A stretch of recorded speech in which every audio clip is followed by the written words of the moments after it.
So let's talk through some of the strongest and weakest datasheets in Codex Space Marines right now, and what makes their units good or bad on the tabletop.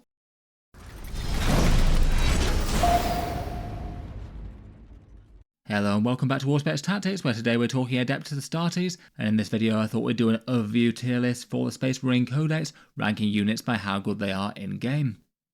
Space Marines have certainly had quite a lot of changes throughout 40k 10th edition, lots of points and rules changes since the Codex originally came out, so for this one I thought we'd do a bit of an update with which units seem to be having more success than others on the tabletop currently. This one's just going to be looking at the core Space Marine Codex, so no divergent chapters or legends units here. It's certainly going to have more than enough stuff to talk about as there is. And as ever with Warhammer 40k, I would say the usual caveats apply for tier lists. They're always a little bit on the arbitrary side. Realistically, things could always be ranked a bit higher or lower depending on the army, context and personal playstyle. And particularly so for the detachments that really skew heavily into one unit class, for example most vehicle things being a lot better in Ironstorm, or the librarians having outsized value in their own librarius detachment. I'll largely try and keep the units sort of more general purpose in terms of their strength weighting. They mention some relevant stuff as we go along. It feels like Gladius, Firestorm, Ironstorm and Vanguard seem to be the most popular played still, though plenty of the others usable too. In any case, let's jump straight into it though, loads to talk about. I ranked the Space Marine units into 5 tiers for a rough appraisal of their current strength, and split tier 2 into an upper and lower tier for a little bit more nuance.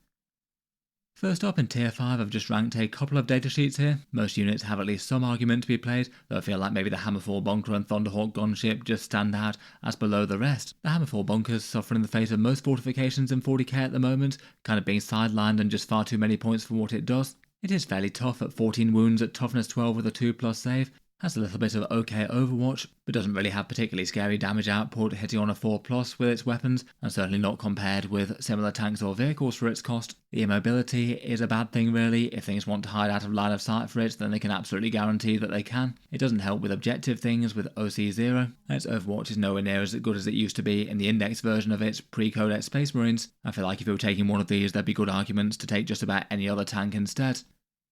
Otherwise, the Thunderhawk Gunship's the other one I've ranked down here, 840 points, and it's just a bit impractical and far too points intensive for most games. It does have a dangerous main gun and a bunch of backup weapons, isn't trivial to take down, but it's neither got good damage nor good defense for the sheer amount of points that it costs. It's not likely to come out on top in a firepower battle with, say, 4 Repulsor Executioners, for example. If you did put one on the table though, I guess it's at least a good target for any focal buffs that you can put on it. Any stratagem's going to go a long way on that enormous profile. And it could transport a big chunk of your army into battle as well if you wanted. I guess maybe giving them a particularly good place to strike from if it doesn't get shot down. Still though, you're not really going to see it in any competitive lists. Moving onwards to tier 4, and I'd rate these as overshadowed units in Codex Space Marines. Pretty well most of them genuinely not useless though, and I feel like in the right army list or in casual games they can have good value, but the majority of them are pretty rarely seen in competitive lists for a few reasons. First up, we've got the Firestrike Servo Turret, 75 points each or 150 for 2. They've got some ballistic skill 2+, last Talon Fire, which is certainly the better choice out of the two at the moment, and then can overwatch on a 4+ if you throw a command point their way. That's not awful, but maybe still isn't super standout versus just using Overwatch or another big scary gun platform out there, maybe things like a Land Raider Redeemer. They do have at least fairly good firepower, but not really quite stand out enough to get around their really slow mobility. They only move 3 inches, and it's maybe a shame they don't work a bit better with Anvil Siege Force, given they're neither heavy and already hit on a 2. And compared with tanks and vehicles, Plasma and Melter can take big chunks out of them, more so than things that are toughness 10 or more. I guess they could be used via Strategic Reserve, or maybe even use Firestorm to weirdly advance them and have some slightly more mobile ones, though in general they still seem niche. I feel like if you want near static firepower you're going to be better off with the Devastator Centurions as well, as they've got some pretty serious general purpose damage. Next up, I've also chosen to rank the Vanguard Veteran Squads down here, 110 points for a unit of 5 of them, basically getting a whole ton of volume attacks at Strength 5, AP 1 and lethal hits on the charge. Only being damage 1 does make them a bit limited though, generally better at clearing out light stuff and not really all that great against tough stuff or multi-wound infantry. Then they either get an invulnerable save with their storm shields or some fancy pistols like Inferno pistols, which admittedly can pack a punch but do need to get super close to do so. I think to make them worth it, they really need some serious synergies going on. Can be a fair bit better in Blood Angel's Liberator, though typically still people take Jump Intercessors, Death Company or Sanguinary Guard over them, and could be an interesting choice with Kevard Shrike as well, rivaling the Jump Intercessors for that. In general though, for the vast majority of Space Marines though, they feel kind of mid to bad. It was a bit odd that they got a further points increase at the time of the Blood Angels Codex release, despite them not really being considered particularly strong anyway. Jump intercessors are cheaper for the utility role and can outdamage them against certain targets with a power fist and mortal wound impact hits, and generally people tend to use those far more. Before we move onwards, I'll just give a quick shout out to today's video sponsor and Tabletop Stronghold, one option for some magnetic storage for your Warhammer 40k miniatures, custom made for the purpose by Sam in the USA. The idea is that you put magnets on the bottom of your miniatures, they attach to the metal trays so they don't slide around and you can fit loads of them all in one space, and Tabletop Stronghold's mag case version of this whole system is made of some notably sturdy MDF, really quite hard to damage when assembled, and then they've got a whole bunch of different levels inside them to put the steel trays at different heights, to vary depending on the models that you're storing. On top of that, they also have a nice acrylic sheet on the front, which means that you can see the models as they're being transported, nice to combine a little bit of transport and display. Broadly speaking, they've generally had pretty positive reviews from people I've seen talk about their cases online on Reddit and things, and they've been good for customer service issues as well when they've arisen. They also have a competitive MDF terrain set as well that might interest some, and this one comes a little bit cheaper if you buy alongside a mag case.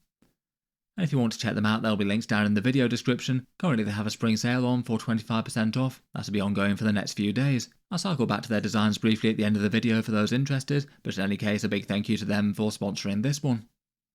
On with the Space Marine units though, and next up we have the Stormspeeder Hailstrike, the anti-infantry Stormspeeder for 110 points. The main selling point of this one is the buffing rule, where against enemy infantry it can mark them for a debuff at extra AP. That works against anything that isn't a monster or vehicle. It is quite a good debuff and can genuinely amp up a lot of firepower against a lot of higher save armies out there, but just isn't really all that general purpose in that if you don't have the relevant targets it's not going to do very much, and then for its actual damage output it is pretty underwhelming against anything besides lightly armoured 1 wound infantry with a bunch of AP 0 attacks. Between that it just doesn't really see much play at 110 points. It's not like its durability is particularly great either. It's not awful if you know that it's going to have relevant targets to debuff though.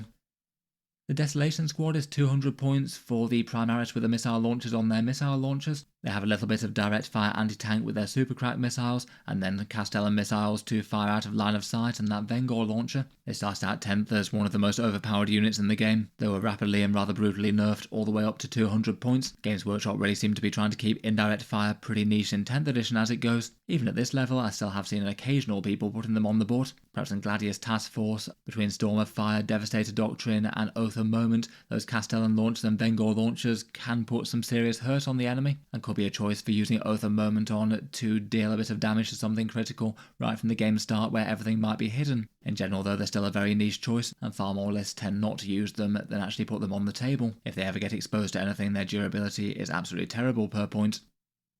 In a similar sort of vein, we've got the Whirlwind, indirect fire that costs a big premium for the privilege. Again, there seemed to be a bit of an upsurge of people using these after Oath of Moment got the boosted +1 to wound for the core codex, some rather disturbing lists going heavier and using 3 of them. Since then, Games Workshop did put up the points cost again though for an extra 10 points, and now even for that utility with the potential for Oath boosts, it all feels a little bit borderline.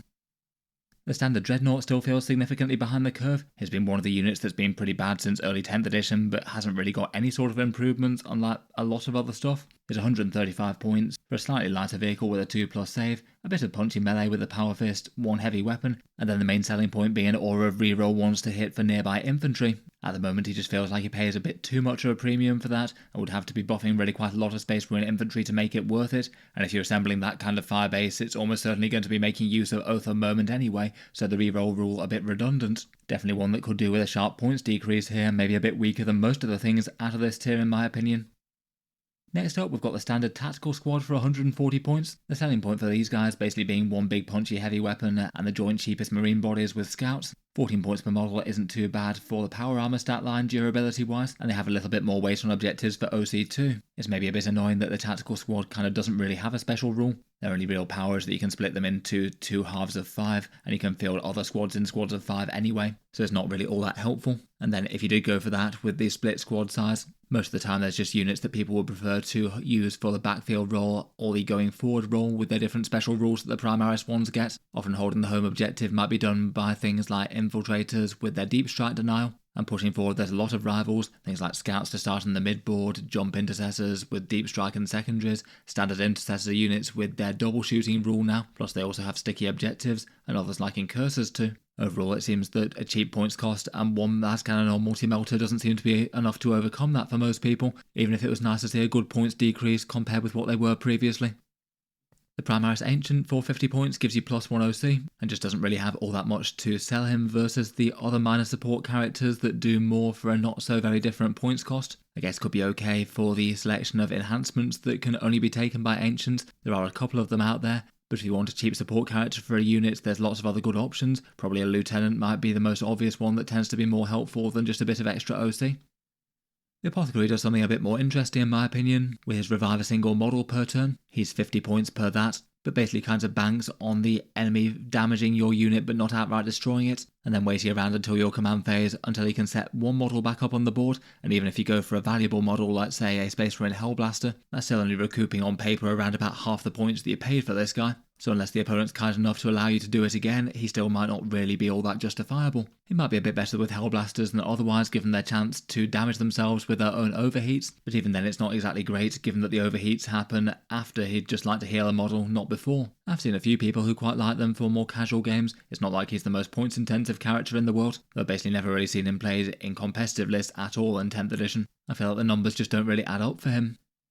The Lieutenant in Reaver armor is 55 points for lethal hits and extending the OC debuff of his Reaver charges. He just feels a fair bit worse than the Phobos Lieutenant version for them. That guy can deep strike and has really quite a big move shoot move rule.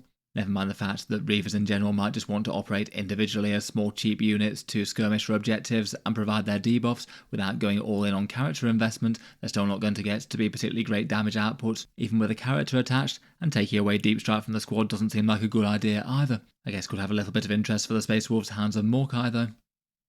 I've chosen to put two of the three Storm planes here, the Stormhawk Interceptor and Storm Talon Gunship, both of which just aren't particularly impressive for their damage and defense output, which is the norm for aircraft in 10th edition in general. If being used in aircraft mode, I guess at least they can arrive from reserves turn 2 and see over things like line of sight blocking terrain, which adds a bit of interest. And the Storm Talon, if put on the board, is quite likely to get lines of sight on what it wants to, but I feel like they just compare a bit too horribly with tanks and vehicles in terms of overall damage and defense for the cost for most people to bother to give them a look.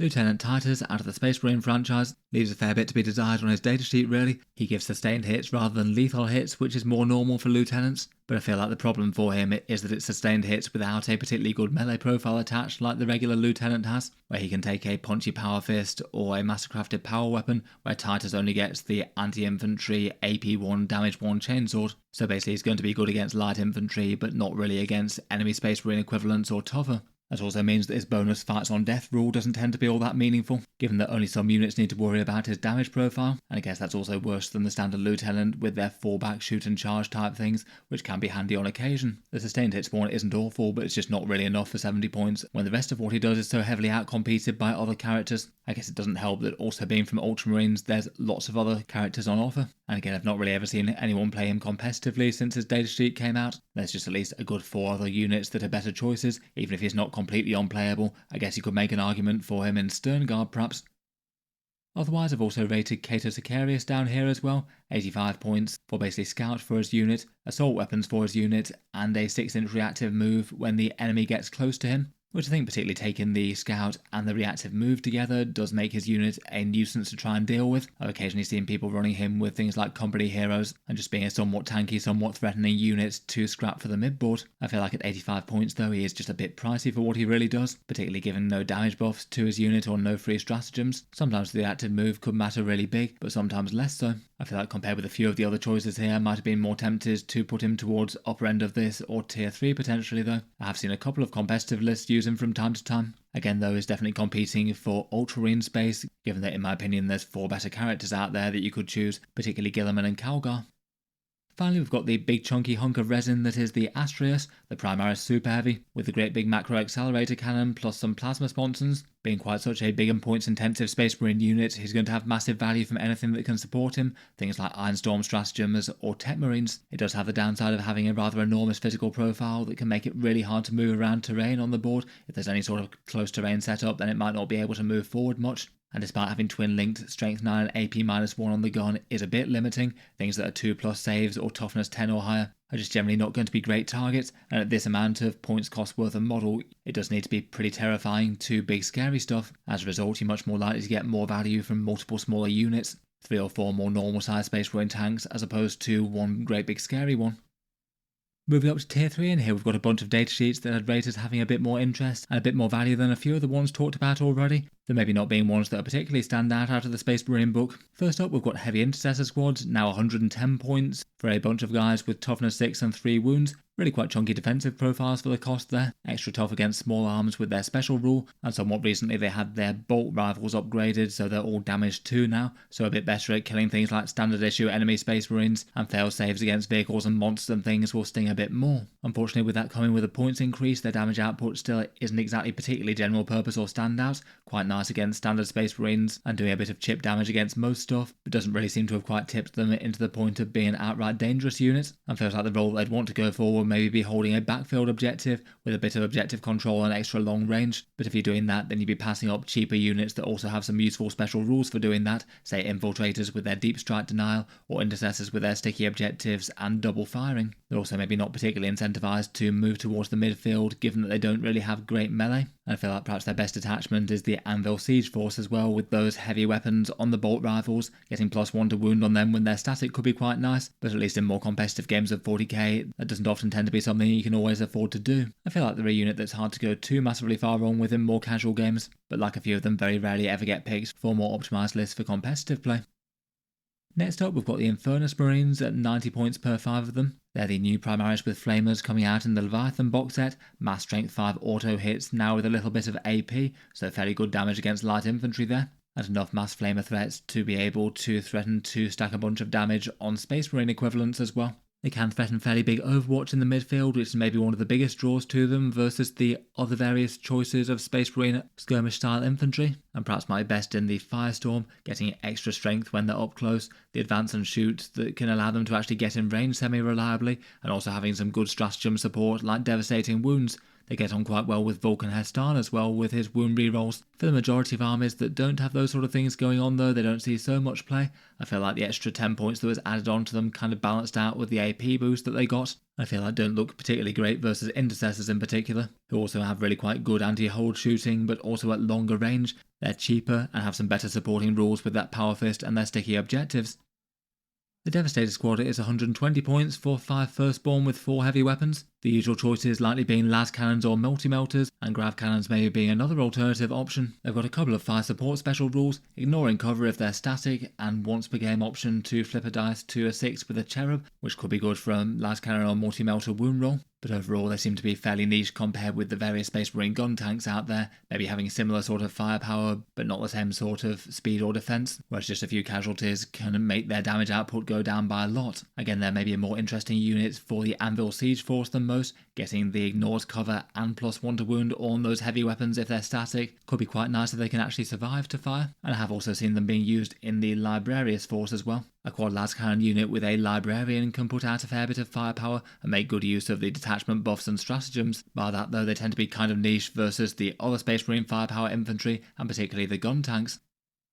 Terminators are 170 points per 5 of them or 340 per 10. They're a big points intensive unit that can be good for any synergies that you can give them, things like leaders, stratagems or enhancements. They're one of the tougher Space Marine units with 3 wounds at toughness 5 with their 2+ save and 4+ invulnerable save, inbuilt deep strike which is quite nice for rapid ingress, and a bunch of fairly general purpose power fist attacks, though I'd say their damage output is maybe a bit more on the mid side than good. Generally with their mix of durability, range and melee, they can be good in most detachments. They're a focal unit for the 1st Company Task Force with their redeploys. They could be using a big squads to do Vanguard infiltrate things if you wanted to. And melee chapters can make them a fair bit more scary, maybe particularly Blood Angels, giving them extra strength and attacks with those power fists. Again, perhaps like the heavy intercessors, they're hard to go too far wrong with, but pay a bit of a premium for their defensive profile, and maybe tend to have a bit more success in more casual games versus more competitive ones. Again, they're rarely a unit I've seen in competitive lists. I'd rate the Terminator Assault Squad as a little bit better as well with their particularly good durability. Next up for 75 points there's the Firstborn transporting the Rhino, cheap and effective with a layer of adamantium between your Space Marines and the enemy's guns, and like other Rhinos out there has some good advantages like their firing deck and self-repair and things, and for the cheap points cost its defense is genuinely quite good. The main issue for Space Marines is what to transport in it. For the core Codex, it literally just has tactical squads or devastators, and both of those are kind of bad choices in their own way. Devastators might do better with the Razorback with the damage buff that it gets, and tactical squads not really justifying the cost of it. As a result, I'd rate it far better for the Death Watch in particular. where it makes quite a good choice for the higher points cost and big threat of the Deathwatch veteran units, who absolutely do want to be delivered into close fights with things like frag cannons and heavy thunderhammers. Maybe Space Wolves with Auric the Slayer and Blood Claws at the moment could be another potential choice. In general, for most Marines though, I'd say there's absolutely nothing wrong with the Rhino itself, it's just more a lack of transport things to go in it. The Razorback's kind of similar, it's basically a Rhino but you lose the firing deck and instead get a big twin linked las cannon for most people, and then for units getting out, if they shoot the same thing as the Razorback does, then they get to reroll wound rolls against their targets. Probably the most obvious logical things on paper could be things like multi-melter devastators or maybe las cannon devastators, perhaps particularly in the Firestorm Assault Force, delivering multi-melters into close range there could be kind of nice. For that role it feels kind of fine though, I wouldn't say a standout for the cost, and not really all that many people tend to run devastators, and that's certainly a downside versus other things. I guess maybe you could just about justify it for a tactical squad split in half with a melter gun and multi-melter maybe. Next up, we've got the Invictus Tactical Warsuit, which while I think isn't super standout still, it definitely got more interesting when it dropped down to 125 points. It's got a mix of various infantry killing guns between a heavy bolter, stubbers, some grenades, and its auto cannon at range, or maybe swap out for a flamer, and then some fairly punchy, unusually strong strength 14 melee with that fist in close combat. I'd say its damage output between the lot of that is kind of fine, it's just less tough for the cost than the majority of vehicles, being quite easy to kill with sort of mid-strength weapons as well as just anti-tank. It feels like it particularly needs to get good use out of both that scout move and then make its presence felt in range and melee as well, and potentially could punish your opponent's firing priorities if they shoot some Phobos nearby, so has a little bit more value there. In general though, they tend to get fairly rarely used versus the competition for all the other various good Space Marine gun tanks and walkers out there.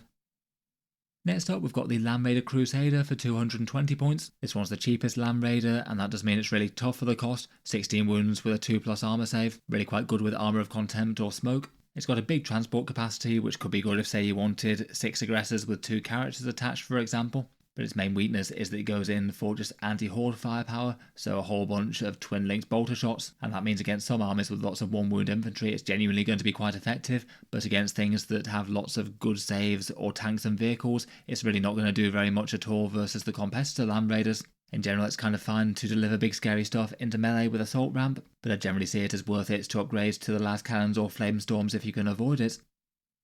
Next up, there's the Predator Annihilator at 135 points. I don't know if I'm maybe being a little bit harsh to this one, as it's not really that terrible a gun turret. It's got long-range anti-tank firepower with a great big twin-linked las cannon and 2 side ones, and the ability to re-roll damage rolls against its ideal monster and vehicle prey. I feel like through most of the edition it's just felt like one of the more outclassed anti-tank choices. The destructor with las cannons costs a tiny bit more but is a fair bit more general purpose and not really all that much worse against tanks either. The Vindicator's also more general purpose and better armoured, and the Lancer just has very reliable rerolls and more damage output. Between those it just doesn't really feel to me like the Predator Annihilator is usually the one to go for, even if realistically it's not all that far behind. Maybe in a similar place we've got the Gladiator Valiant, 160 points for the Las Talon and Multi-Melter tank. If it gets within 18 inches, it's got some genuinely good threat against enemy elites and heavies with its +1 to hit rule, and particularly so if it can get the multi-melters within melter range, though you have to move quite fast to be able to do that. It's just maybe a bit unhelpful that it really wants to get in quite close to the enemy to have maximal effect, but then it just doesn't really have that great defense for the cost, and I feel like this one really does deserve to be a little bit cheaper than the Lancer and Gladiator Reaper. I think they were better balanced when it cost less than those guys. It's still not unplayable though. As with the other big tanks with big guns, it'll enjoy the Ironstorm Spearhead, and Firestorm's quite nice with the multi-melters and the Las Talon and wanting to be close. Black Templars could have some good use for it as well, bolting on an extra multi-melter to make it really double down on specialise on being what it's good at. I've put the Humble Drop Pod here at 70 points as well, a first turn deep strike unit allowing you to alpha strike the enemy with maybe a bunch of Hellblasters or Infernus Marines or something, but it does mean that they're paying really quite a big premium for the cost. It does have a little bit of OC though, and it means that you can put it down alongside the unit and then just be a cheap nuisance unit to sit on an unclaimed objective or maybe even do secondaries if it's in the right place. But in general it's considered by most people not to really be worth the tax. There's some units that would have to make some painful trade-offs to put them in the drop pod with a character as well that they might want to join, maybe having to drop a model to have the full character combo that makes it worth it overall. I'd probably rate it on the lower side of tier 3 to tier 4. Finally, probably also on the lower end of this tier is the Stormraven gunship. It feels like Games Workshop have just kept on ramping up this guy's points cost every time people found a good use for it. This one's the great big storm plane, almost twice as much as the others now, with some genuinely fairly dangerous firepower between the missiles, hurricane bolters and its 2 other weapon systems, at least not trivial to take down with the -1 damage that it has built in and quite a lot of wounds. On top of that, it can transport units into battle, maybe putting a Redemptor Dreadnought or a Brutalis Dreadnought down somewhere threatening, and even have some infantry in it as well if it makes sense. It seems like it's stronger both for the Dark Angels, where you can get a Dark Shroud to make it tougher and genuinely problematic to kill, maybe with Armour of Contempt. Quite likes Ironstorm being a big focal target for some stratagems, and it's nice enough for Stormlance as well, where it can make use of the -1 to hit and wound stratagem, making it quite a tough prospect to shoot down in a turn. It still is paying a big premium for all that stuff though, and I'd probably rate it lower tier 3 to upper tier 4. Otherwise, for the character datasheets I've put in tier 3, I've ranked the Terminator ones here. I feel like there's actually quite good balance between the various flavours of Terminator ones, or bringing something interesting depending on the chapter and detachment. The Captain's fairly general purpose, gives you free stratagems, which could include rapid ingress, and otherwise it's going to vary depending on what detachment he's being used in. The reroll charges doesn't hurt either. The Terminator Chaplain is a nice focused melee one, which tends to be their most important damage output anyway, and he can be good both for the regular squad and the assault squad. The Ancient I've often seen being played in Terminator squads that are big maximal investment 10 strong ones. You can put him in alongside another character if you'd like to, and he gives you damage boosts if your squad takes damage but isn't destroyed, and for big Terminator units that seems a bit more likely than some out there. He's also basically an extra Terminator on the unit, and also gives you some more OC, and they are a unit that could actually get better benefit from that than most. Finally, the Terminator Librarian's fairly cheap and efficient at 75 points. He chips in with a little bit of range and melee damage, but also gives you sustained hits 1, so he buffs both melee and shooting. I've seen him used with different Terminator units, including Deathwatch ones on the Terminator Assault Squad, and it's particularly nice in the Librarius Conclave, of course, meaning that you can get some very interesting synergies on Terminator units with him there, and it's very worth it. All of them are basically tied to Terminators being good though, and it maybe means that they're a bit more niche for the core Codex, and perhaps a bit more interesting for some of the divergent chapters that have actual interesting Terminator datasheets that are a bit more powerful than the core ones. For other characters, the Blade Guard Ancient is 45 points, he gives you +1 OC and a one-time boost to the attacks of the unit, and that can be quite a big deal with basically an extra 6 Blade Guard attacks if they're hitting home for the first time in combat, plus chips in with his AP0 ones. Shame he doesn't get a blade of his own, but between the OC and the extra attacks, I feel like he's justifiable enough, just rarely seen as something that's outright necessary versus some of the things that amp up damage, like say Lieutenants, or fights first like Judiciars. The Phobos Captain basically allows you to redeploy a bunch of Phobos and Scout units, plus gives you some free stratagems for one Phobos unit. That maybe tends to be a little bit less impactful for Phobos compared with other big damage dealer style squads. He's perhaps a bit of a maybe choice if you're taking quite a lot of Phobos squads along already. I feel like he maybe could have been a bit more borderline tier 4. I could have happily ranked him upper tier 4 or lower tier 3. The redeploy has definitely got a lot less impactful ever since they changed them to doing them before you know who's going first as opposed to after. The Chaplain on Bike is 75 points and gives you +1 to wound for Outriders in melee and devastating wounds when shooting. He does have his own melee, which now got a bit scarier given that the Outriders can give it +1 damage and +1 strength on the charge. Compared with before the Outriders got their update, he feels a lot more interesting now and could be alright to build around them, particularly in Stormlands or the Dark Angels Company of Hunters. In general though, still the entire combo of Chaplain Bikers plus Outriders just isn't really seen as having quite enough threat for a big points investment heavy unit, needing to chip away at things with actual devastating wounds or hoping the opponent fails a bunch of armor saves against AP1. The Lieutenant in Phobos armor gives you lethal hits on a Phobos style unit and also a big move shoot move rule where his squad can be moving 6 inches, shooting and then hiding again. Perhaps could be interesting enough to make a Reaver or an Incursor squad a tricky prospect to deal with. It's at least fairly impactful to have them just moving forward really quickly, getting in the right place for secondary objectives, and a little bit of extra lethal hits and melee doesn't hurt, I guess. I still probably rate him as a bit more niche, though I have occasionally seen people just using him as a complete lone operative minimum investment unit. Quite nice to have a 55 point unit of any sort that can deep strike and has some OC. Could be okay for some secondary objective things perhaps, though most people tend to upgrade to a squad of some sort. Next up, the Standard Librarian is generally perhaps a bit mid for most purposes, though for a couple of units, and obviously the Librarius detachment he can really shine. He provides a 4+ invulnerable save to his squad, plus a bit of bonus shooting with his smite attack and a force weapon. Obviously is an absolutely focal unit for the Librarius Conclave and will be absolutely top tier there. Could be joining things like Devastators, Stern Guard or Intercessors, and allow them all manners of buffs and combos between the detachment rules, stratagem and enhancements, perhaps Fuselage Stern Guard being the scariest thing out of those. And I've also seen people using him with Dark Angels Inner Circle Companions as well. Getting a 4+ invulnerable save on those 3 wound profiles is quite significant, making them far more durable against big high AP things that tend to be best at shooting them. For more standard Marines, maybe it could be okay to round out Hellblasters a little bit with a bit more durability, though I'd be a lot more tempted to give them a Lieutenant for some lethal hits personally. Next up I put the jump characters here, the Captain with Jump Pack and the Chaplain, both of which can make a big squad of jump intercessors or Vanguard veterans a far more scary prospect surging across the board. I've occasionally seen people using those in things like Gladius, where the Chaplain could use the Lance stratagem on them, and you do get a small discount for jump intercessors at 160 points. It feels like they potentially have enough damage to make them worth it, but probably need some sort of additional incentive like a stratagem or a good detachment rule. They're both certainly way more interesting in Blood Angels. Jump intercessors there are far scarier, and the Chaplain could potentially lead Death Company as well if it made sense to, though most people tend to start with Lamartis for those. Overall, neither of them really feel awful, but neither feel like super common picks for the Space Marines currently.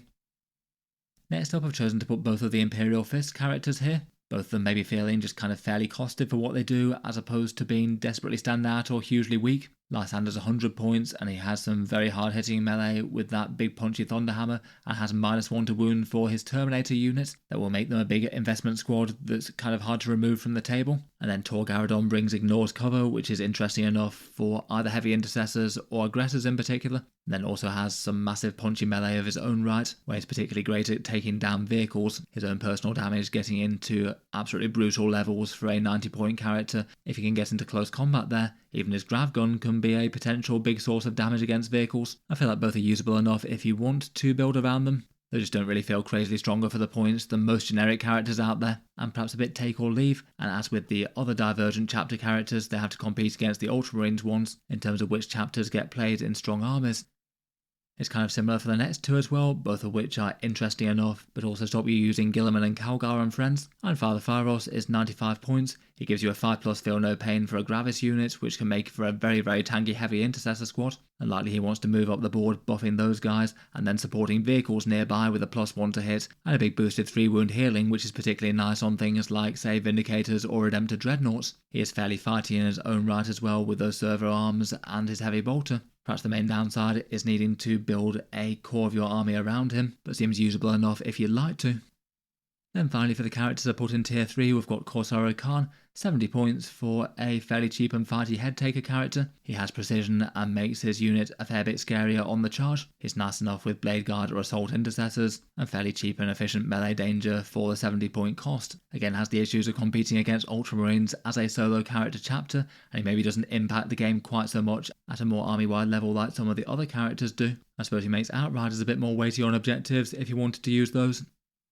Moving onwards and upwards, here are the units that I've ranked in tier 2. Generally at least fairly strong Space Marine units. I split this one into an upper and lower half, and these were the ones that I ranked in the lower half of things. First up here we've got the Eliminator Squad, 85 points for a fairly cheap unit of infiltrators. They do have some interesting firepower, either las fusils, which are fairly general purpose danger, or their sniper rifles to worry enemy characters with precision. They can either go heavier on the shooting, which could be at least kind of okay damage, maybe an anvil, or take the Instigator Bolt Carbine, which is probably the better idea really, allowing them to move, shoot, move, and basically get across the board unusually quickly while not charging into combat. At 85 points though, I think they're just kind of outclassed by either scouts or infiltrators for their battlefield role, and they tend to get used a lot more than eliminators, both having more utility in their own ways.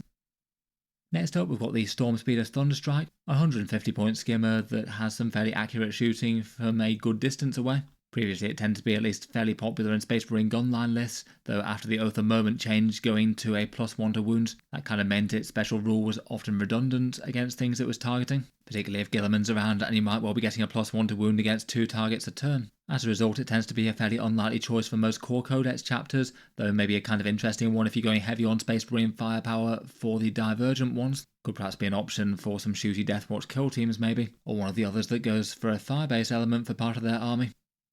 The Brutalis Dreadnought is 160 points, so sort of a mid-price danger unit that's fairly tough for the cost with its 2+ save and a bunch of wounds, generally needing to get close to matter all that much, even if it does chip in with some Twin Leaks Multi-Melters on the way. But then if it can get the charge off against something important, then those claws can hit really hard in close combat, particularly after dealing a bunch of mortal wounds first. It might get on quite well with Gladius, being able to advance, shoot and charge with different options, or maybe Stormlance for advance and charge, or could be an option to Rapid Ingress as another way to get it into combat perhaps. Maybe the main issue is getting it there without being shot up, having to go around terrain and only having an 8-inch movement maybe isn't the best combo in the world. Against a lot of enemies, they're going to have an opportunity to shoot it down before it makes melee, or maybe screen it out with cheap stuff that you don't care about so much. I'd say usable enough for the cost, though with a lot of other good Space Marine gun tanks and dreadnought threats for competition. Next up, we've got the Aggressor Squad, which I do feel is a bit on the overcosted side at the moment. 120 points for 3 of them, or 240 per 6. They do genuinely still have quite a lot of threats between grenade launchers, bolt storm gauntlets, and then a bunch of twin-linked power fist attacks. Basically any sort of synergies, whether it's characters, stratagems, or enhancements and detachment rules that can amp up their damage in various different ways are going to have really big effect here. Though for the points cost, they're just not really all that durable, and with a fairly slow movement, they could do with some sort of support in getting them into the enemy, maybe most likely a transport like charging out of a Land Raider. Maybe Firestorm could be one of the best places to run them, given that that's got synergies with transports, and it could be nice for the Flamestorm version of them, maybe with a Gravis Captain for the devastating wound stratagem. There's a few other characters in Gravis armor that could join them. They could be joined by Marnius Calgar or the Apothecary Biologist, potentially even both of them, and infiltrate them in Vanguard for one big scary Death Star style unit. I feel like in some ways they can still be really quite scary, though maybe a little bit harder to use, and you could potentially lose a lot of points very quickly if they're targeted back. I generally put them somewhere between here and tier 3.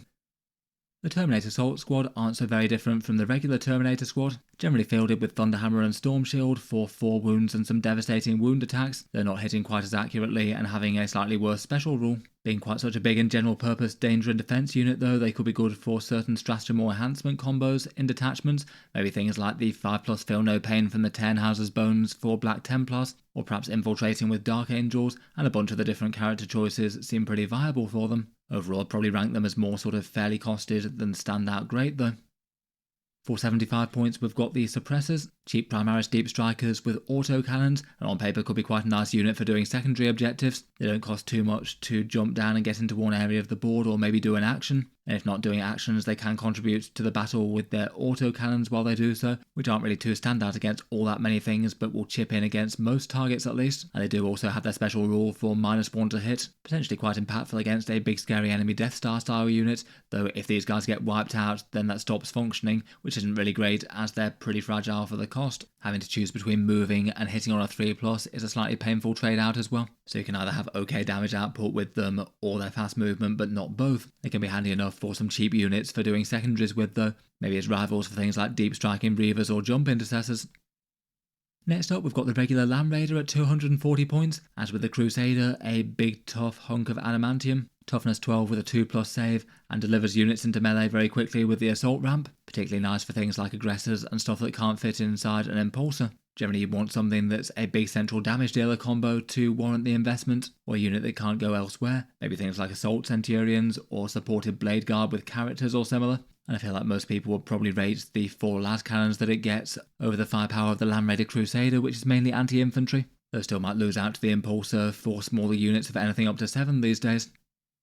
Next up, we've got the Primaris Reavers, which in previous tier lists have often ranked a lot lower. They're an 80-point unit that can deep strike and got quite a nice improvement getting extra AP on their blades, so all those volume attacks will at least worry things like enemy Space Marines and lighter infantry a lot better now. Their debuff I think got more interesting as well, getting -1 OC. So against certain things like OC1 infantry, they're basically going to stop them scoring, which is rather nice. And against the right opponent, that could be quite big. I'd be most tempted by them in small squads of 5 with the pistols and blades now. Deep striking onto the board to do secondaries and mess with objectives potentially. I still probably rate the jump intercessors as my favourite over them, just with their extra speed and the damage output they can do though.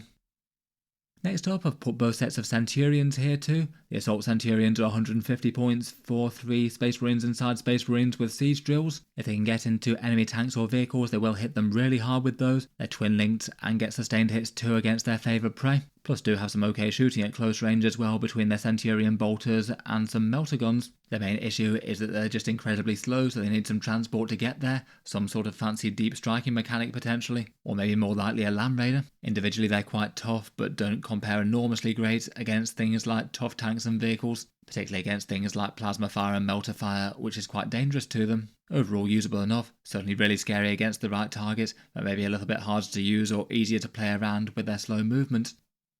Centurion Devastators are 165 points for 3 of them. With their twin las cannons and missile launchers, their range damage output is genuinely really quite efficient. It tends to be at least similarly good against the majority of targets to most of these scary gun tanks out there for the Space Marines, though again coming at the trade-off of moving really slowly at just 4-inch movement.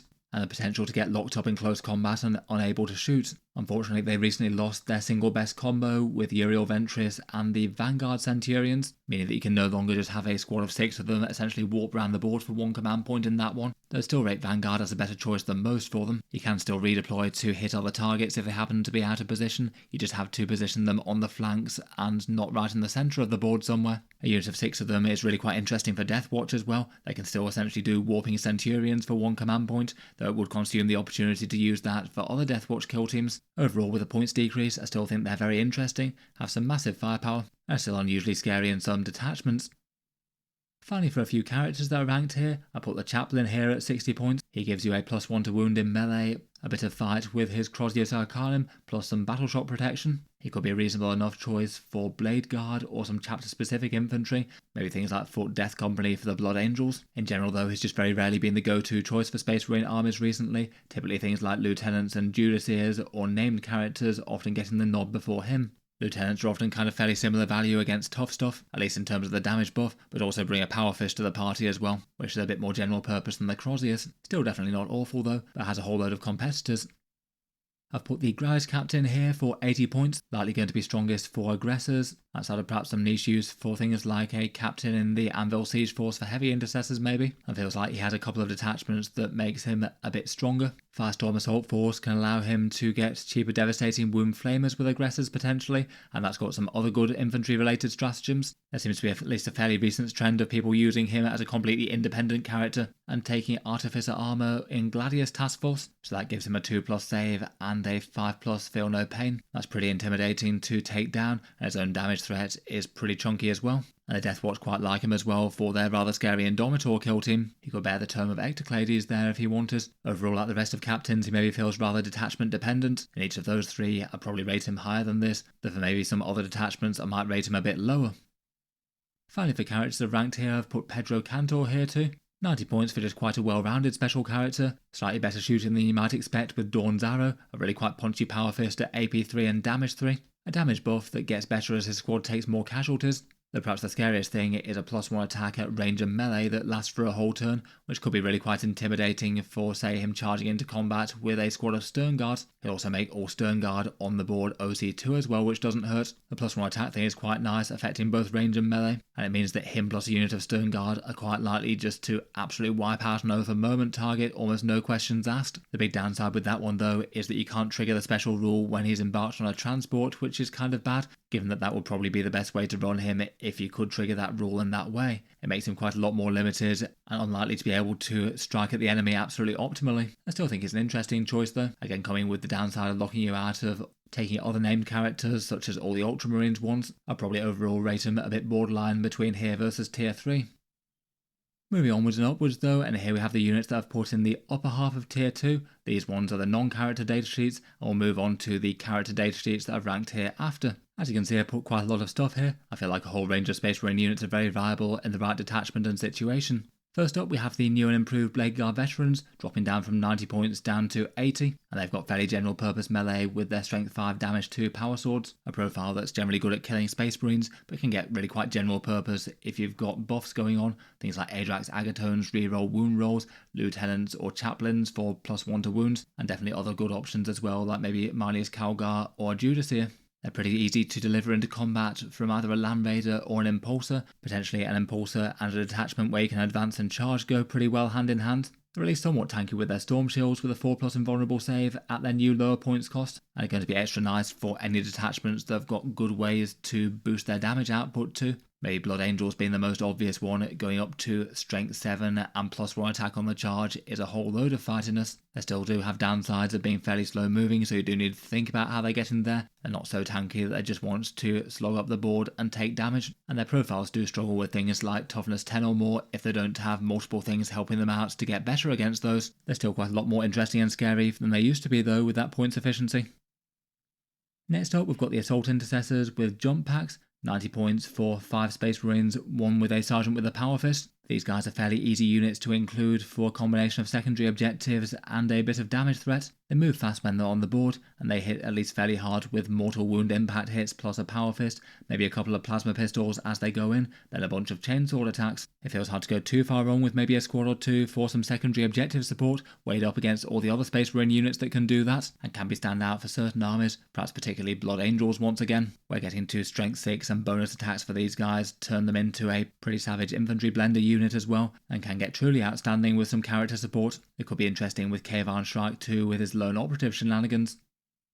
Next up, we've got the Incursors, usually fielded in squads of 5 for 80 points. These guys are cheap Space Marine scouts that can move into the midboard, use their special rule to mark an enemy unit for +1 to hit with the rest of your army, so it can be quite nice alongside a whole load of other Space Marine gunline elements to keep them nice and accurate. Between a squad of these guys and Oath of Moment, a lot of hits should be landing home. On top of that, they got better as sort of damage dealer skirmishers as well. They've got a Haywire Mine that can take a big chunk out of enemy vehicles, potentially 2d3 mortal wounds, which is pretty nice. And since their combat blades got a bit of AP in the last update, they went from being very locked to dealing with lighter infantry to at least having a tiny bit more threat against other stuff. Generally I rate these guys as kind of solid, probably both these and the Assault Intercessors with jump packs towards the upper end of this tier. They kind of need some gunline elements to buff, and the more units you add, the more diminishing returns that you get, meaning that people often just take one squad. Next up, we have the big melter threat that is the Eradicators, one of the best sources of Space Marine anti-tank if you can get them close enough. If they can get within 18 inches of vehicles or monsters, then they have potentially very scary damage output with their full hit and wound and damage rerolls, and their numbers get kind of ludicrous if you can get them within melter range somehow. Firestorm is pretty crazy standout for them, getting them extra strength up close, which can hit a lot of strength 10 breakpoints with their melter guns. Advance and shoot is also exactly what they want as well. Gladius could help them get close with advance and shoot, and they could also maybe be an option for an apothecary, biologist or fire discipline perhaps. That's definitely way less good than it used to be though. I've also seen people infiltrate them in Vanguard as well with an apothecary, biologist attached, and maybe even Marnius Calgar in the unit for their advance and shoot and fall back and shoot and things.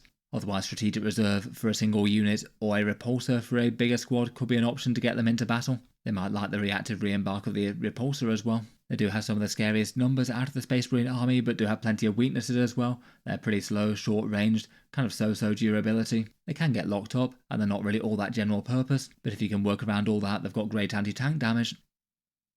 Next up, we've got the Hellblasters, 115 points for 5 of them or 230 per 10. Their damage output is a lot more general purpose, with mass strength 8, AP 3 and damage 2 being a pretty big worry to most things they take aim at. If you want to make them scarier, then they're likely going to pair well with a lieutenant, allowing them to be much more of a threat to tough monsters and vehicles. Their range is quite good, and they can advance and shoot, or stay still for a +1 to hit if they need it, and their big special rule is their fires on death thing, which means that they're quite an easy unit to use. Potentially make sure they get the first strike on the enemy and kill something important, and if the enemy starts to kill them in shooting next turn, they can fire on death and hopefully destroy something that's yet to activate or something that was about to charge. They've got loads of good options for other things that could give them interesting boosts. Again, could use a repulsor to deliver them into combat, or even a small squad in an impulsor.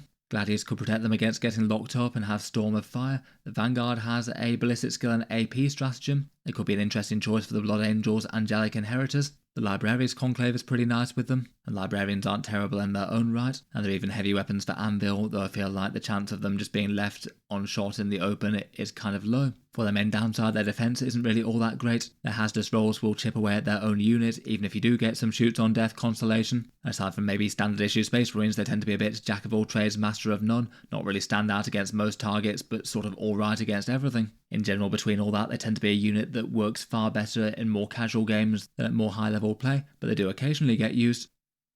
Next up, we've got the Inceptors at 120 points per 3 of them, or 240 per 6. Their main thing is that 6-inch deep strike drop, definitely bringing some bigger possibilities for deployment, at least a reasonable chance that the opponent can't screen out their entire deployment zone at getting them in there. So might have the option to basically auto-complete certain secondaries, or stack a whole bunch of damage on something that really didn't want to be shot all that much. They've not got quite as much free reign as when they were 3-inch deep strike unit though. Their damage output is okay. Both the bolters and plasma have some good arguments for them, and are pretty well balanced depending on the targets that you want to try and gun down. Maybe Vanguard Spearhead feels like one of their more natural homes. They can use that +1 ballistic skill and extra AP stratagem, and they've got the option to return to reserve for another deep strike assault. Maybe Firestorm could be nice enough for +1 strength and the +1 to wound stratagem. They're kind of fine as a supporting unit more or less wherever. They do pay for their utility and getting the jump on the enemy with being priced at a premium and fairly fragile for the points cost once they're down though. and again feel like a unit that you generally want to take in small numbers as a slightly more luxury pick, besides maybe in Vanguard where some people go heavy on them. Next up we've got Outriders, 80 points for 3, 160 per 6, and you can add an extra ATV in there if you want, and these look quite a lot better at 80 points with their big damage on the charge special rule. They've got so much better since the start of the edition, and they're nice enough as a cheap fast moving unit for skirmishing on primaries or doing secondary objectives. They've got alright OC for the cost, and can actually be a little bit of threat against enemy space marines with the +1 damage thing that they have. They're still generally not going to be as fast as jump intercessors, given that they have to be moving around terrain and things as they're going across the board, and they're still not really all that much of a threat to tough stuff either, but they do have the advantages of being fairly chunky for the points, and some people like to build around them. The new Dark Angels with the +1 damage could pair quite well with Samael, and could work with a Chaplain and some of the enhancements in Stormlance if you want. Next to them, I've also ranked the Invader ATV as far more usable than it used to be. I did feel like it early in the edition. Basically all it really was wanting was a points decrease to be able to be used as a cheap expendable Space Marine unit, and now that's gone down a bit and a few things like Scouts went up a touch. It now finds itself as one of the single cheapest Space Marine units that you can field, and maybe in quite a good place for being a sort of nuisance screening and secondary doing unit with quite good movement, so it can move out to the mid board, screen out a section of the board, maybe do some secondary objectives, and has enough durability that the enemy is actually going to have to commit something to shoot it down, with 8 wounds at toughness 5. It doesn't exactly have great damage output, but is likely to have at least a tiny bit of threat with the multi-melter and bolters that it gets. Though I see that more of a bonus than anything else, probably just 1, maybe 2 at the very max, and weighed up against all the other various light Space Marine units for scrapping on objectives and doing secondaries and stuff. I'd also probably rate it towards the low end of this section. I could have happily ranked it in the lower tier 2 section.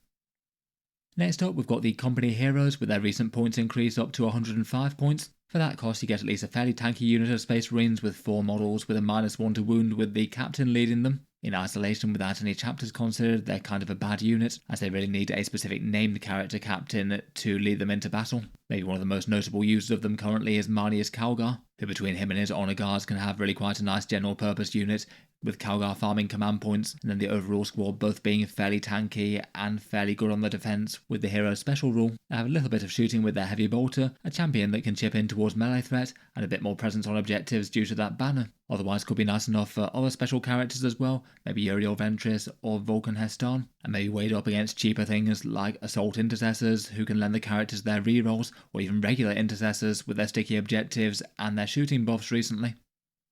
Next we've got the Sternguard Veterans, 100 points for 5 or 200 for 10. For the majority of chapters these are kind of your Oath of Moment destroyers really. In core Codex Space Marines their attacks will get 4 rerolls to hit, 4 rerolls to wound, and also +1 to wound against the Oath target, so basically literally every attack that they throw out is going to have massive value. That's definitely relevant at range with all their devastating wound weapons, so you probably get a fair few mortal wounds against your targets, but it's kind of weird how good they are in melee as well. Even their strength 4 AP0 hits will almost certainly stack some good saves on the enemy, their power fist will hit really hard, and their damage buffs will then translate over to any characters it joins. In particular a captain with the big +3 attack boost will have them hit massively excessively hard, and with a unit of them with a captain shooting and fighting against an Oath of Moment target, they're very likely to deal some horrendous damage. Otherwise they're also a pretty focal unit for the Librarius Conclave as well, where they can take the Fusillade enhancement, and that gets you anti-5+ keywords, so they can basically just line up and delete big tanks, monsters and vehicles, never mind lighter infantry. It feels like perhaps their main weakness though is that most Space Marine units will deal pretty big damage to the Oath of Moment target anyway, given the big buffs, so by using Sternguard who probably want to use the Oath of Moment thing, you might rob that damage buff from the rest of the army,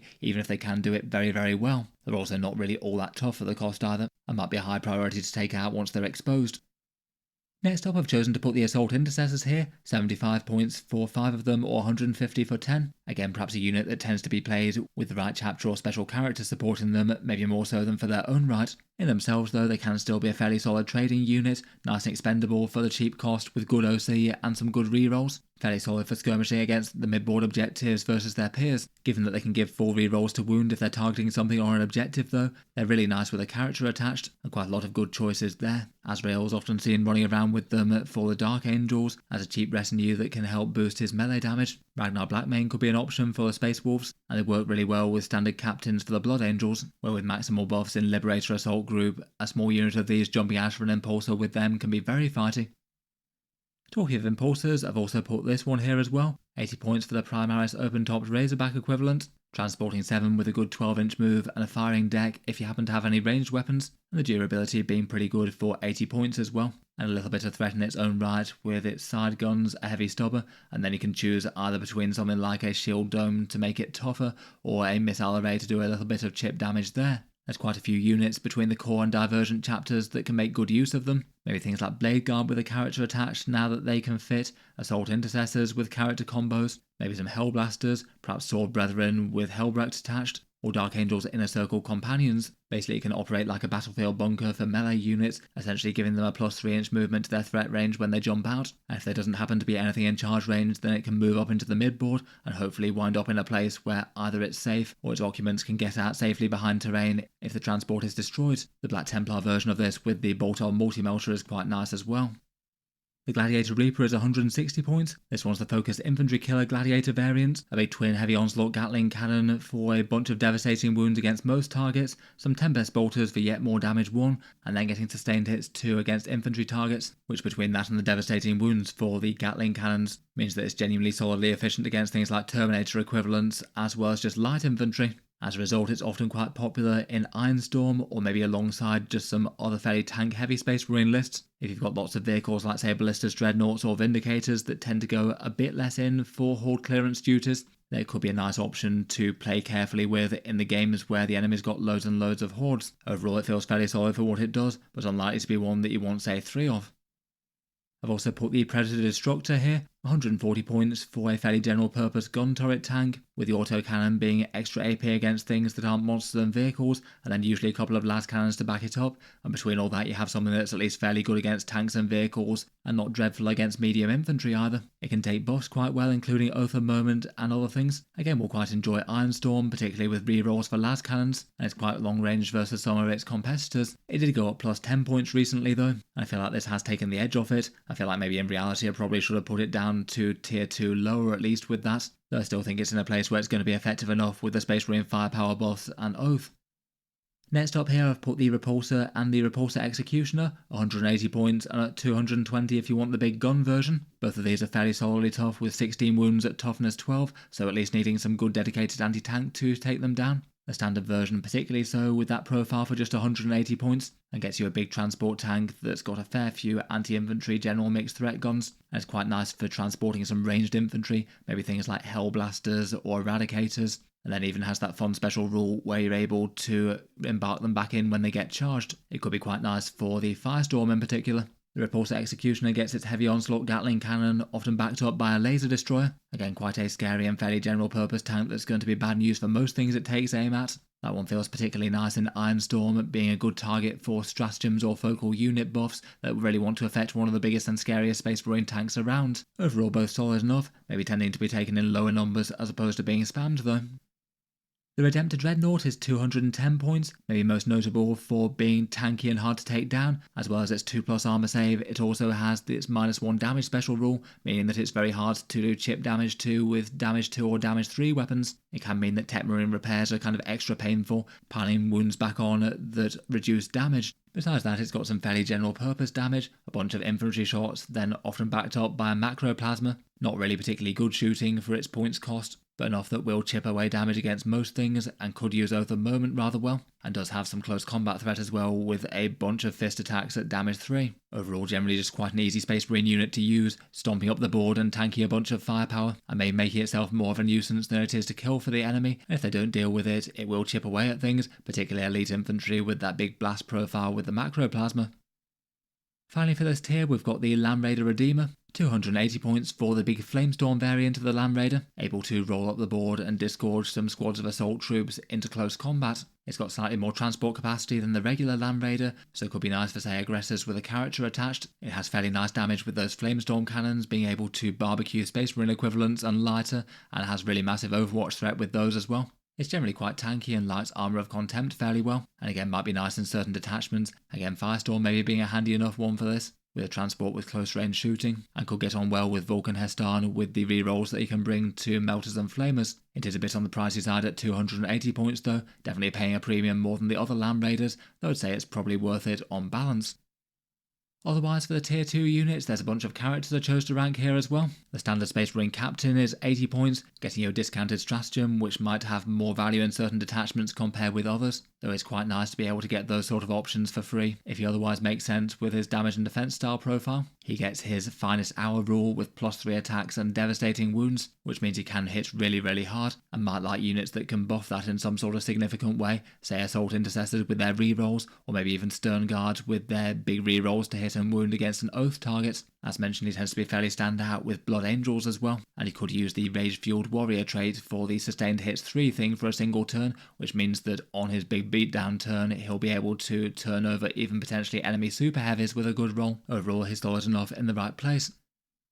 Next up, we've got the Lieutenant, and I thought I'd talk about the Apothecary Biologist at the same time, as they're both essentially giving lethal hits to their units. Lieutenants are 65 points, and lethal hits basically rounds out their damage output so that units with lower strength are far better against tough stuff. So it's particularly nice for sort of mid-strength profiles with a bit of AP and multi-damage. Things like Blade Guard Hellblasters, or maybe some of the Black Templar units could be fairly standout there. He also comes with a good melee weapon with a Power Fist, and fallback shoot and charge is handy enough as a side benefit as well, and between all those he's a pretty efficient character. You can also make some combos with him and the Apothecary Biologist, both being able to join units alongside a named character or a captain maybe, if you did want a big interesting combo unit that could both have an enhancement and a special character ability too. The Biologist is a little bit more expensive, doesn't come with fancy melee weapons, though does have more OC, but both Eradicators and Aggressors can get a lot of value out of the lethal hits. It's nowhere near as standout as it used to be though, when you could do the big fire discipline combo with the criticals on 5s.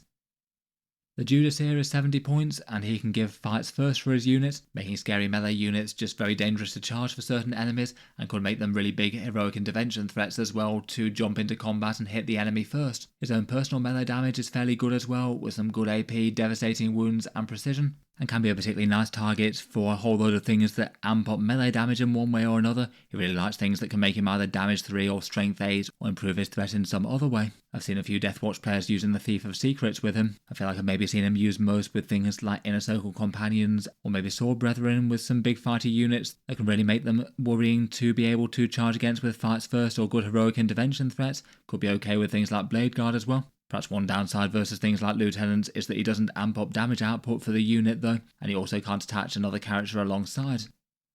Next up, we've got the Phobos Librarian, 70 points for the guy who can turn off shooting at greater than 12 inches to a Phobos squad, basically making them into a pseudo squad of lone operatives, and that's kind of particularly nice for infiltrators, meaning that you can have a unit that you can neither shoot at greater than 12 inches away nor arrive closer than 12 inches to, so you really can't interact with them unless you can actually physically move closer on the board. He does also bring a little bit of smite threat as well, and a small amount of melee threat, which can make Phobos units punch up a bit better than they would be able to otherwise, and as with anything could have a bit more interest in the Librarius formation as he triggers that. He does tend to be a bit more of a maybe choice for infiltrators though, more people choosing to keep them cheap at 100 points rather than add him, but he certainly does see playing competitive armies from time to time. Next up for 55 points we've got the Tech Marine, who's just an all-round fairly efficient character for what he does. He heals one vehicle for D3 wounds, and as he does so also gives it +1 to hit, and between those two that's quite nice for a big scary vehicle, maybe something like a Vindicator or Redemptor or a Repulsor Executioner. Beyond that, he's fairly cheap, a sort of pseudo-lone operative that can get some shooting protection if he stays within 3 inches of vehicles, and can get weirdly fighty, particularly if a vehicle is destroyed nearby, in which case he gains extra attacks, and he's absolutely a focal choice for the Ironstorm Spearhead as well, where he can bear a bunch of the enhancements, and he's likely to want them anyway, due to the amount of vehicles that they can put on the board. When Guilliman and Calgar might be around though, he still seems to be a little bit of a take or leave for vehicle-heavy Space Marine lists sometimes. I guess the hit bonus goes a little bit less far if you were already re-rolling hit rolls with Oath of Moment anyway, you're already hitting most of the time, and if you went Guilliman and Calgar then you're already spending loads of points in support characters. Next up we have the Salamander's characters, both of which are interesting in their own ways. Vulcan Hestan is 100 points, and he can mark a unit for reroll wound rolls with Torrent and Melter weapons, which I think is quite interesting because particularly Melter weapons are at least somewhat common on scary Space Marine damage dealers. That could be nice on things like the Land Raider Redeemer, Stormspeeder Hammerstrike, or Eradicators against non-vehicle targets, or quite nice with Infernus Marines in the Firestorm when they can get devastating wounds. He also gets a boosted heavy flamer, some captain style melee, a 6+ feel no pain, goes up to an interesting OC 10 and 4+ feel no pain when he's on one nominated objective pre-game, and kind of nice that he doesn't have to join the squad that he's boosting, so he can go and do his own thing with some company heroes or similar, maybe being just a chunky squad to fight for the mid board while buffing other elements of the army. He's definitely a bigger investment character at 100 points though. Otherwise, Adrax Agatone with Blade Guard is just a generally efficient fighter unit, 85 points for a big strength 10 damage 3 hammer, and he makes Blade Guard reroll wound rolls, which is exactly what those sort of medium strength profiles want. So between that and his own profile, he makes them far better at destroying really big tough stuff, and he could even pair him with a lieutenant as well if he wanted a fairly maximal investment unit. The reducing OC that he brings could occasionally be handy, and he certainly got helped out by having Blade Guard get cheaper. He could be really nice with an Impulsor or a Land Raider to deliver them into battle.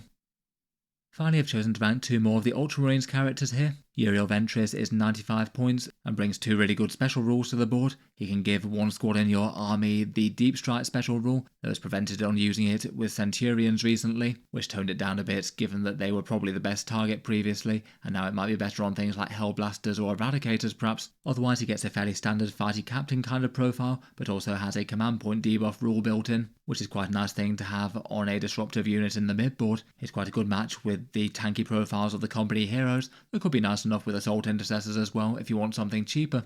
Otherwise, Chief Librarian Tigris is maybe a slightly less meta pick, probably a bit borderline between ranking here versus the lower half of second tier. He does offer a lot of interesting benefits to his unit though, -1 to hit and some Psyche and Mortal Wound Protection, some free Overwatch among some other reactive options, and a solid damage profile split between shooting and melee. He does have quite a bit of psychic threat with his shooting attack. Between all that, he doesn't really feel like a particularly bad leadership choice for a shootier unit. Kind of a shame that he can't join Hellblasters though, and might struggle to make good use of all those different things that he brings all at once. He's definitely really interesting and top tier for the Librarius Conclave though. Loads of general purpose buffs for his units that can synergize with all the things that can bring.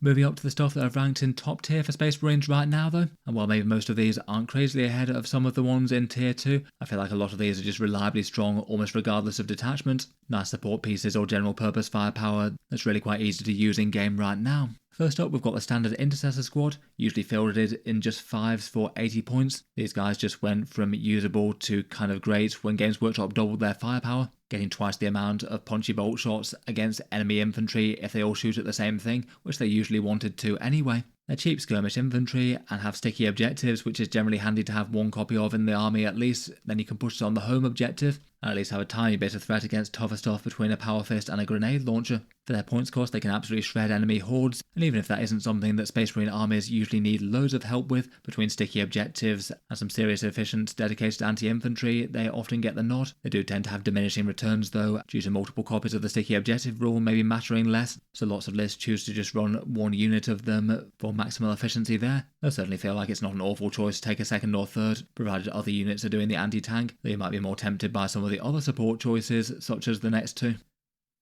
Speaking of which, the Infiltrators have often just been a competitive staple for Space Marines, basically since 10th edition started. They're 100 points and have the Infiltrate rule as you'd expect, so can either have some bodies setting up in the mid-board with their Feel No Pain type save that they get, and screening out the enemy if it makes sense to. Often though they'll be tasked with holding the home field, given that they've got the Scrambler array for denying deep strike at 12 inches, and that works against things like 6-inch deep strike, so it can keep the home objective very, very safe. So a nice squad to use there for the matchups where reserves really matter, and then if they don't matter at all and the opponent's not using them, you could just put them forward as a sort of objective trading unit in the midfield for that particular game. Again, maybe diminishing returns after one squad, though again I have seen some lists use 2 or more.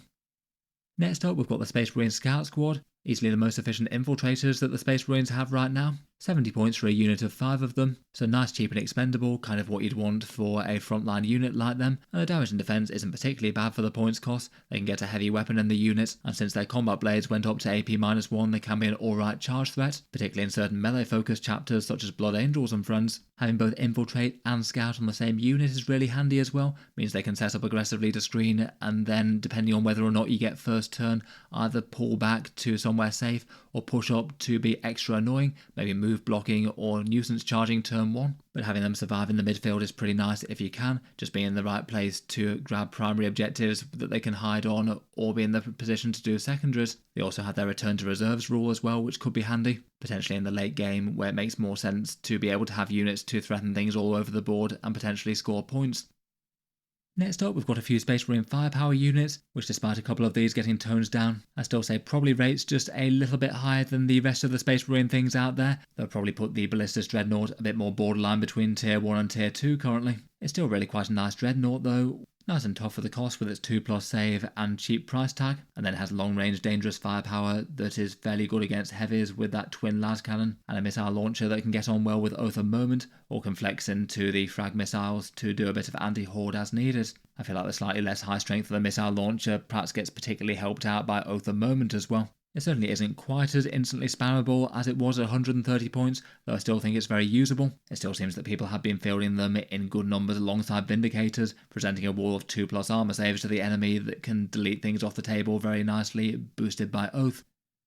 As mentioned, Vindicators have been going alongside, 185 points for 11 wounds at toughness 11, so a really chunky tank with a 2+ save there. As a slightly bigger investment one could be a good one for focal stratagems that amp up damage or defense, maybe Armor of Contempt or Smoke if it makes sense. The anti-tank profile is really quite swingy with some d6s to be rolled, though it is at least somewhat effective against medium infantry as well, given that it has the blast keyword too. It gets on well with Oath of Moment and Ironstorm buffs, and quite nice that it can't really be shot down in close combat as well, and doesn't care about that quite as much as certain other tanks out there. Again, still doesn't seem to be uncommon to see multiple of these in Space Marine lists, really quite nice support tanks with a bunch of durability and threat, though again not quite as standout as they used to be when they were down at 175.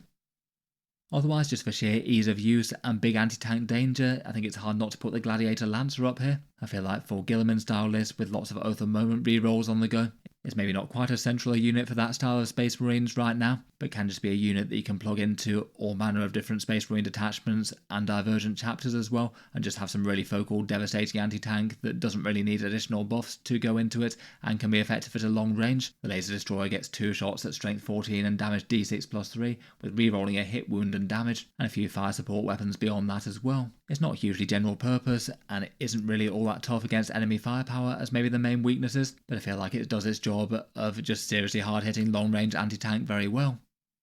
Finally, for more firepower-orientated type units, we've got the Stormspeeder Hammerstrike, 125 points for the fast-moving vehicle with the Melter Destroyer, and some missiles. This one puts out a bunch of strength 9 shooting, so quite good against sort of medium to heavy infantry. It's fairly cheap at 125 points and strips cover for a target, which can be very nice for a bunch of Space Marine firepower all lining up, again with Oath of Moment buffs potentially, and seems to have got far more popular than the Thunderstrike, given that Oath of Moment gives you the +1 to wounds, so that one's now less needed. It does have kind of lowish durability, wants to get pretty close to get maximally effective, and kind of diminishing returns on more of them, plus you really do need a Space Marine gunline army to support it, and if that's not the case then it's just not going to be worth it. Again, maybe a little bit generous putting it in tier 1, I'd say probably borderline between upper tier 2 versus tier 1 for me here. Next up, we've got the Tyranid Hunting Lieutenant with Combi Weapon, 75 points for a cheap Lone Operative Annoyance unit. Lone Operatives just generally being handy to have in 40k, as they're units that the opponent can't interact with at long range, and that means they can screen out areas of the board and be nuisance units for doing secondaries or even contesting uncontested primaries, and then later in the game you could have the potential to expend them at doing nuisance charge things, or stepping up to do a secondary for a unit that you know might get wiped out after.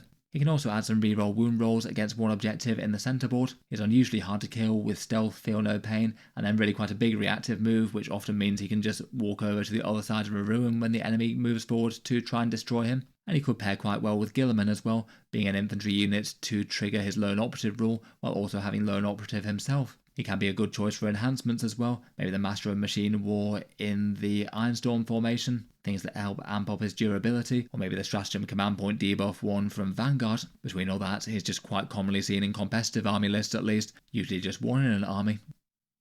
Finally, to round up, we've got a trio of special characters, and first up of course we have no less than Primarch Rabute Guilliman himself, 345 points worth of Ultramarines command, and I feel like with the power of his buffing rules at the moment, probably could have been argued to be in a tier above this. I feel like I could have given him one all of his own if I'd wanted to. He certainly pay a lot of points for his abilities, but they do have an effect at an army-wide level. He nominates 2 Oath of Moment targets, and when you've killed the first one you can move on to the second. That became so much more powerful now. It gives you +1 to wound as well, gives the Space Marine army the chance to easily lay waste to 2 units per turn if you plan things right. And then also he gets the free stratagems at the same time as well now, affecting units within 12 inches of him, both in your turn and the enemy's. So you can go for damage dealer style ones in your turn if you'd like, and then maybe Armor of Contempt or Overwatch in the opposing turn. Beyond that, he is annoying to kill with his lone operative rules. That's really quite big, scary, massive hitting melee, and if the opponent does decide to try and swoop in and go maximally to kill him, there's a 2/3 chance he's going to get up with the Armor of Fate the first time. It's not exactly reliable, but given that it's odds on, it might make the opponent not want to go all out to just try and remove him from the board and make sacrifices to do that.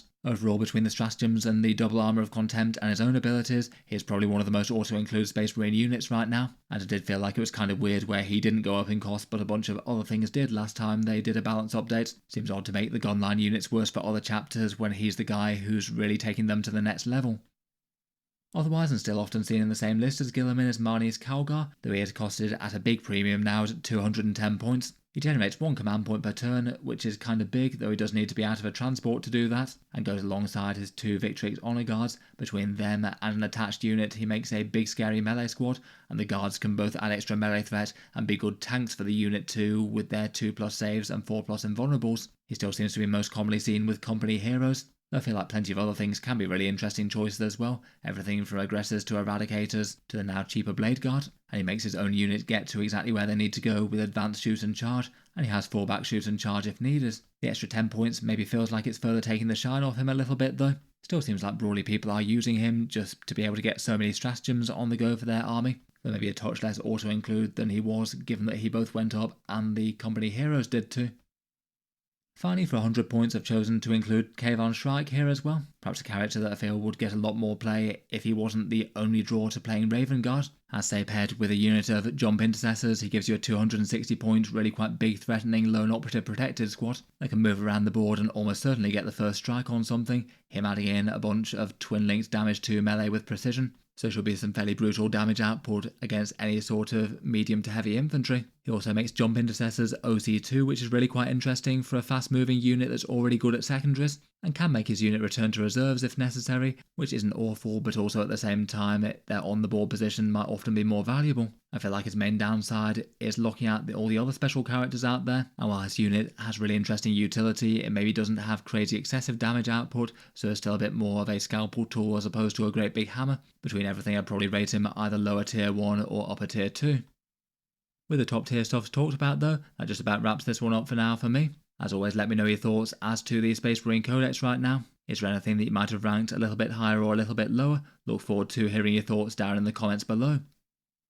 Finally, for those interested, I'll just cycle back to the video sponsor in Tabletop Stronghold as mentioned earlier, makers of magnetic carry cases based in the USA and currently have a spring sale on at time of recording. This is how many miniatures can fit on one of their trays, around about 90 infantry or say 6 armoured warglaves if you rank them all up. And then basically their mag cases have different sorts of sizes and levels of the trays. This mini one's maybe a bit more aimed at sort of skirmish level games, costing £72 or $75 including shipping, but there might be VAT or import duties. There's still quite a good amount of room in this one though. You can see a couple of tanks chilling on the ground floor. Here's the more main standard mag case. This one a lot taller, as demonstrated by the Chaos Knight in this one. Quite a lot of room for bigger models. This one's $120 or £114, and they all come with some magnets to attach to the base of the miniatures included in the bundle. There's a really big one in the Mag Case XL. There's some different prices on each of these depending on how many of the steel trays that you want. As mentioned earlier, they also have a competitive MDF terrain set as well, which might be of interest to some people looking to get their hands on some terrain. It does come at a discounted rate if you pick up a mag case. In any case though, a big thank you to them for sponsoring the video. Feel free to check them out, links down in the video description. That spring sale should be ongoing for another few days after I release this. I'll leave this one there for now though. A massive thank you to everyone watching and hope you've enjoyed. I'll certainly keep the regular 40k videos coming with new ones coming out just about every day. If you've been enjoying all the videos on the channel, then Auspex Tactics does have a Patreon page which you can support if you'd like to. Channel patrons do get a few advantages, seeing certain videos early, regular votes to see what sort of things come next on the channel, and automatic entry into the regular prize giveaways with a chance to win some big model kits each month. If any of that sounds good to you or you'd just like to help support, the link is down in the video description. In any case, a massive thank you for listening, and I'll hope to see you guys next time.